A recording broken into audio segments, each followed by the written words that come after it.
3 jours d'échanges des hauts niveaux consacrés à un enjeu majeur pour notre pays, la lutte contre les flux financiers illicites dans les secteurs miniers. Organisée avec l'appui de la coopération allemande GIZ, cette conférence a réuni les 3 régies financières, la DGI, la DGDA et la DGRAD, autour du ministre des Finances Doudou Fouambali Koundéli Botaï, qui a procédé à l'ouverture officielle de travaux. Dans son allocution, le ministre a rappelé la vision du chef de l'État, Félix Antoine Tshisekedi Tshilombo, bâtir une gouvernance transparente, responsable et une économie nationale forte. Il a souligné la détermination du gouvernement à assainir le secteur minier, renforcer la traçabilité de transactions, lutter contre l'évasion fiscale et les blanchiments des capitaux. Honorable Monsieur le Président de la Commission ECOFIN, honorables députés nationaux, Mesdames et Messieurs membres du gouvernement, Excellence Monsieur l'Ambassadeur, distingués invités en vos titres et qualités.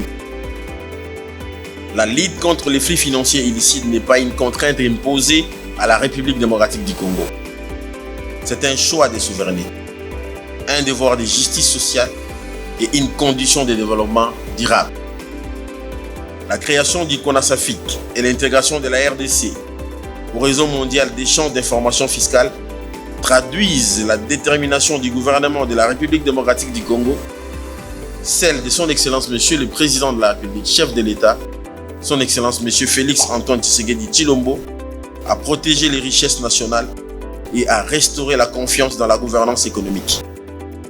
En conjuguant nos efforts, nous pouvons transformer la richesse minière en moteur de prospérité commune et protéger notre pays de la prédation des acteurs extérieurs.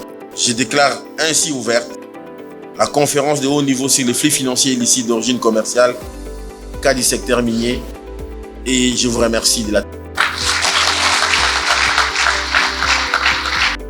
Au programme de ces assises, la mise en œuvre de la stratégie nationale des luttes contre les blanchiments de capitaux, la création du CONASAFIC, la signature de conventions fiscales internationales et la mise en place d'une unité d'échange d'informations fiscales entre administrations.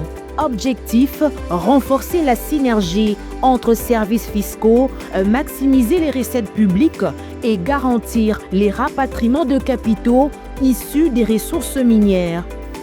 La Direction générale des impôts s'est particulièrement illustrée, représentée par son directeur général adjoint, M.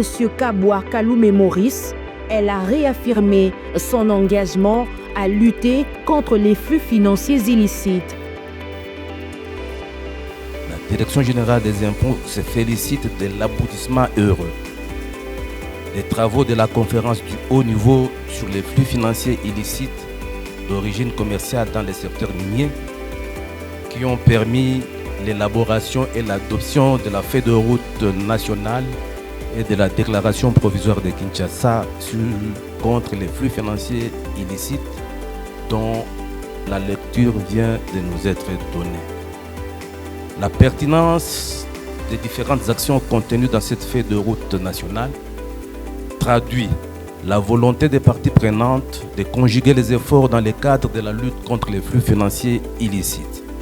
Je suis persuadé que l'appropriation de cette déclaration provisoire de Kinshasa et la mise en œuvre rigoureuse des actions inscrites dans la feuille de route nationale devront permettre aux 3 régies financières ainsi qu'à la cellule nationale de renseignement financier de lutter efficacement contre les flux financiers illicites dans les secteurs miniers et d'améliorer leur capacité de mobilisation des ressources internes dont la République démocratique du Congo a grandement besoin pour financer le développement.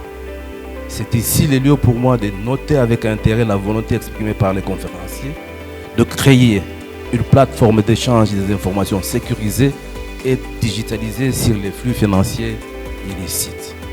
Je vous remercie de votre aimable attention. Les experts de la DGI ont pris une part active dans les panels et ateliers techniques. Ils ont analysé les causes, formulé des recommandations et contribué à l'adoption de résolutions concrètes. Clôturée le 31 octobre, cette conférence marque une étape décisive vers un système fiscal plus équitable, plus transparent et plus performant au service du développement de la République démocratique du Congo. La Direction générale des impôts.